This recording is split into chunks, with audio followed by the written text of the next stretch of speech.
Halo teman-teman, selamat datang di Value Stock. Hari ini saya akan membahas analisa fundamental saham BTPS kuartal kedua tahun 2023. Oke, ini disclaimer-nya. Yang pertama, ini merupakan sharing analisa fundamental, bukan ajakan beli jual ataupun suatu saham, dan keputusan investasi ada di tangan teman-teman selaku investor. Yang ketiga, dari analisa fundamental ini bisa dijadikan referensi untuk analisa saham-saham yang teman-teman miliki. Oke, pertama-tama kita masuk ke analisa bisnis dari saham BTPS ini. Yang pertama, dari analisa emiten untuk sektor usaha atau di sektor BI-nya masuk dalam perbankan. Terus untuk produk atau service yang diberikan oleh BTPS ini adalah di bank syariah. Terus untuk analisa market, saya tidak menggunakan produk atau service dari BTPS. Terus untuk teman-teman yang menggunakan, menurut saya cukup dibutuhkan sehari-hari. Terus untuk mengaksesnya cukup gampang, dan mereka memiliki kompetitor. Dan mereka juga memiliki ekonomi muat menurut saya, yang dimana nasabahnya atau customernya itu lebih ke nasabah-nasabah yang tidak memiliki akses perbankan. Terus untuk segmen marketnya di Indonesia, terus untuk menguasai berapa persen di market, secara data saya tidak memiliki. Terus untuk saham ini saya kategorikan sebagai saham dividen. Terus untuk analisa GCG-nya, untuk secara owner dimiliki oleh BTPN induknya, dan BTPN ini dimiliki oleh Sumitomo, yaitu adalah di Jepang ya. Terus untuk pengalaman direksinya sekitar 30 tahun ya di sektor perbankan. Terus untuk kasus hukum tidak ada, dan mereka juga tidak melakukan buyback saham, dan saham mayoritasnya mereka sebesar 70%. Terus untuk gaji karyawan, saya ambil secara total gajinya, saya bagi dengan jumlah karyawan dan saya bagi dalam per bulan, bisa didapatkan sekitar 8,7 juta per bulannya. Yang menurut saya masih cukup wajar ya untuk di saham di perbankan. Terus untuk kita lihat dari segi revenue-nya, untuk target secara 2023 ini di annual report-nya mereka tidak menetapkan ya secara angka, dan mereka hanya membicarakan tentang growth, yang dimana secara angka tidak dijelaskan secara detail berapa sih angka yang menjadi target pendapatan mereka. Jadi secara data itu tidak ada. Terus untuk kita lihat dari kuartal keduanya teman-teman. Jadi kuartal kedua 2022 dengan 2023 mengalami kenaikan sebesar 10,3%. Jadi bagus ya dari segi pendapatan yang mengalami kenaikan, dan di setahunkan pun akan mengalami kenaikan sekitar 5,4%. Tetapi teman-teman, untuk dari segi net profitnya malahan mengalami penurunan 12,1%, dan di setahunkan pun akan mengalami penurunan sebesar 15,4%. Dan penurunan ini disebabkan karena mereka mengakui CKPN ya, atau cadangan kerugian penurunan nilai, yang lebih besar dibanding dengan tahun sebelumnya. Jadi CKPN ini yang membuat mereka mengalami net profit yang lebih rendah. Sebenarnya CKPN ini belum terrealisasi ya, dalam artian CKPN ini kan namanya cadangan, jadi mereka sedang mencadangkan aja. Tetapi kalau misalnya realnya, misalnya piutangnya bisa ditagihkan atau pinjaman yang mereka sudah keluarkan bisa ditagihkan kembali dengan bunganya, maka itu akan diakui sebagai pendapatan lain-lain teman-teman. Jadi sebenarnya mereka mengakui karena mungkin ada tuntutan dari OJK ya, atau dari BI, dan mungkin juga karena mereka punya bisnis atau mereka menilai bahwa nasabah mereka ini memiliki potensi yang cukup besar, sehingga mereka mengakui CKPN yang lebih tinggi. Jadi kalau secara CKPN-nya nanti mulai menurun, maka secara net profit-nya pun pasti akan mengalami kenaikan kembali.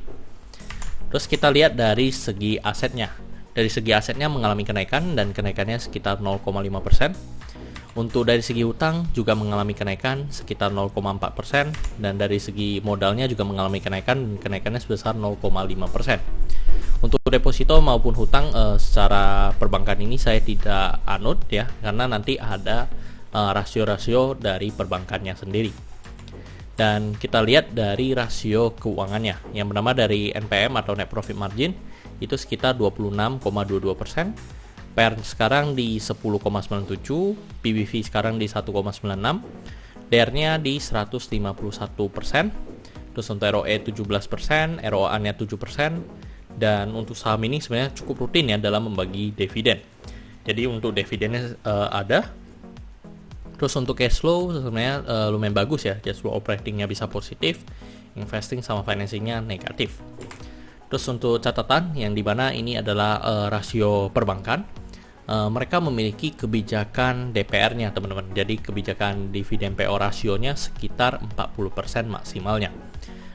Terus untuk dari CHR-nya mengalami penurunan ya, dari di kuartal 1 50-an %, di kuartal kedua tinggal 46%. Terus NPL gross sama netnya juga masih cukup stabil di 3% sama 0,47%. NIM-nya atau net interest margin itu di 25,78%. Sebenarnya ini cukup tinggi ya. Yang dimana kalau di syariah sebenarnya namanya net imbalan. Nah, tapi kalau misalnya kita lihat di perbankan pada umumnya itu adalah net interest margin.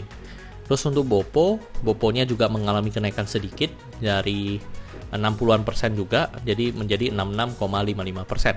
Terus LDR-nya juga mengalami kenaikan dari 92 menjadi 97,64%. Jadi secara LDR sebenarnya menurut saya cukup bagus ya, yang dimana mereka melakukan peminjaman keluar lebih banyak dibandingkan mereka fundingnya mereka.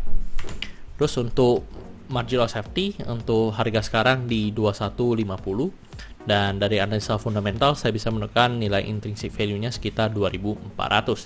Jadi memiliki margin of safety 11,63%. Dan ini kesimpulannya. Yang pertama dari produk dan jasa menurut saya cukup punya prospek. Terus untuk GCG-nya cukup berpengalaman, revenue sama net profit-nya mungkin revenue-nya lebih bagus, tetapi net profit-nya sebenarnya kurang ya sebenarnya. Cuman karena memang ada CKPN-nya yang cukup tinggi. Terus untuk asetnya cukup produktif, hutang berbunganya menurut saya masih cukup rendah. Terus untuk ROE-nya lebih dari 7%, margin of safety-nya positif, dividennya memang tidak sampai 7%, dan sahamnya murah gak? Untuk kalau misalnya harga dengan CKPN-nya itu memang benar-benar realisasinya juga seperti itu, sebenarnya saham ini jadinya gak murah-murah banget. Tapi kalau misalnya piutangnya nanti bisa ditagihkan semua, maka saham ini masih bisa dikategorikan cukup murah. Jadi kesimpulannya adalah 9 dibanding 10. Dan pertanyaannya adalah apakah saya akan membeli saham BTPS ini? Teman-teman, untuk saham BTPS ini sebenarnya saya sudah pernah beli, karena memang waktu itu harganya terdiskon lumayan gila-gilaan ya. Jadi harga yang saya average itu sekitar 1880 gitu. Kalau sekarang kan masih 2100 ya. Jadi saya beli itu di bawah 1900. Jadi menurut saya waktu itu memang cukup murah untuk saham BTPS. Jadi saya melakukan pembelian, dan sampai sekarang saya masih posisinya saya masih hold, dan memang akan terus saya review untuk terutama di CKPN-nya ya. Karena dari segi revenue selalu konsisten mengalami kenaikan. Jadi saya cukup bagus, dan net profit-nya ataupun dari biaya-biaya yang lain saya cukup stabil. Cuman CKPN ini yang mengalami kenaikan 1 kali lipat teman-teman. Jadi kalau teman-teman perhatikan dari laporan keuangannya mereka. Jadi itu saja. Jadi masih saya hold dan saya masih review untuk saham BTPS ini. Oke teman-teman, saya rasa cukup sekian untuk video kali ini. Jangan lupa untuk like dan subscribe. Jangan lupa juga untuk follow saya di Instagram saya di Rekan13. Dan teman-teman bisa join grup Telegram saya di Value Stock. Untuk linknya teman-teman bisa dapatkan di kolom deskripsi. Dan jika teman-teman tertarik untuk belajar value investing lebih dalam, teman-teman bisa mengunjungi website saya di valuestock.id. Oke teman-teman, see you in the next video. Bye-bye.